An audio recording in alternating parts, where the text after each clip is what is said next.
We're here at the Jazz Festival with Anat Cohen, who's going to play tonight at at Jésus. She's going to play at Jésus tonight at 10:30. Pause? Jésus. Oh, yeah. Yeah, Jesus. Yeah. And actually, you're gonna play twice. You can also play with George Wine. So I wanted to know, this is the third time that you come and play here in Montreal. How do you feel about it? I love coming here. This festival is huge, and they have so many different kind of acts coming to play here. So I'm very happy to be part of it, and I'm very happy to, play twice tonight, which is great. I'm playing with George Wynn and the Newport All Star. George Wynn is the father of jazz festivals. He invented festivals. And with some great musicians in the band, Louis Nash, Peter Washington, Lou Tabakin, Randy Brecker, Howard Alden. And George is playing piano, and I get to take about an hour break and then play with my own quartet, which I'm going to have some musicians coming from New York. I'm going to have the fantastic piano player Bruce Barth on piano, and Joe Martin on bass, and Daniel Friedman on drums. So it's going to be two different musical experiences. So tonight is going to be full. Great. Actually, this is good that you mentioned your band because I wanted to ask you a question about it. As you mix several genres, music genres, so I guess it's also very not difficult, but it must be very precise just to choose the musicians that want to carry and convey exactly like the musical blend that you want to do. So how did you end up playing with these guys, and how did you choose them? I first of all, yes, I agree with you. The choice of musicians is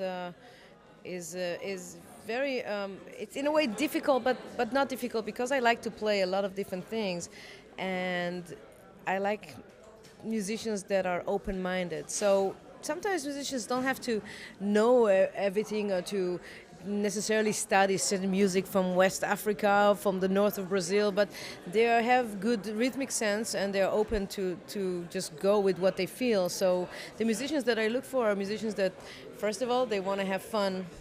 They want to communicate. They are good people. They look at each other. They are in the moment. So, and creative and open-minded. And so this is first than what they actually know or not. And so you mix a lot of different genres, so which also makes us travel the world with your music. I wanted to know, are there any things or any other genres or country that you would like to explore later on and just wish to mix in your music? Do you plan anything like that, or? I think I rarely plan those kind of combinations. I think they come across being a band leader, but also being a side person, get to play with other people. That's how many times I got into certain kinds of music, playing what other people just put in front of me and says, okay, dive in and play. And I fell in love with something. So I just, again, want to keep my mind open and let things come in and explore more rhythms, for sure. And you live in New York, but you're originally from Tel Aviv.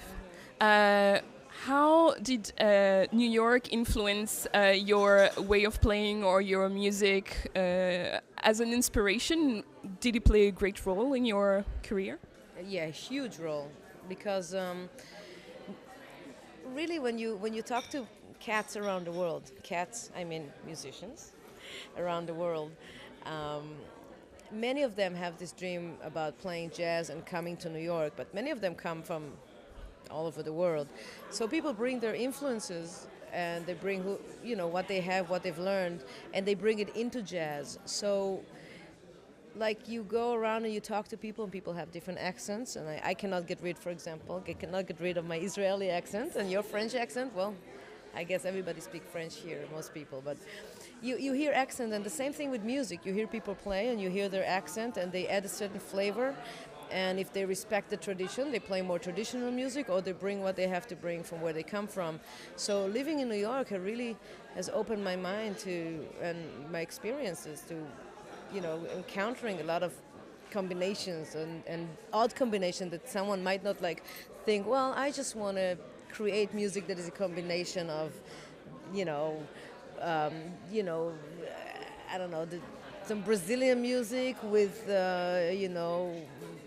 some rumba. I don't know. It's not something that comes always with something you plan. And many times it just happens. So living in New York makes things happen. So that's the role that it had in my life and still is having in my life.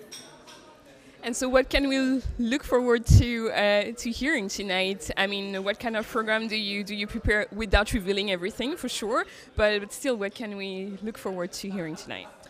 Well, tonight, everything is under the umbrella of jazz. So the music that we're going to be playing, as far as it's definitely jazz, but it has some more specific rhythm. So it's going to have some Brazilian, it's going to have some African, it's going to have some good old ballads, from the American songbook, some Harold Arlen, probably. So, it's going to have a little bit of everything. Great, so we're really looking forward to hearing you tonight. And I guess my last question would be, before that, in a casual encounter together, you said that New York is not home, but I was wondering, do you find a home in your music in a way, or is home a place for you? It's a hard question. Some people say, home is where your heart is, or home is where your saxophone is. I think music is definitely home because being a traveling musician, and most musicians today, they have to travel in order to go out and play music and have enough stages and survive. And music is such an incredible hook to the ground, to life. Because you can get off a plane and you've been just traveling for 24 hours and maybe you just missed and the flight was delayed and you're going into a new place and you don't even know what language they're speaking or what's the currency, and you go straight into a venue and you have a 10-minute sound check and boom, you got to start playing, and then the music grounds you. So music is always home. So yes, in a way, yeah, I live inside music. Great, so that was Anat Cohen, and tonight at the Jesu at 10:30. Thank you.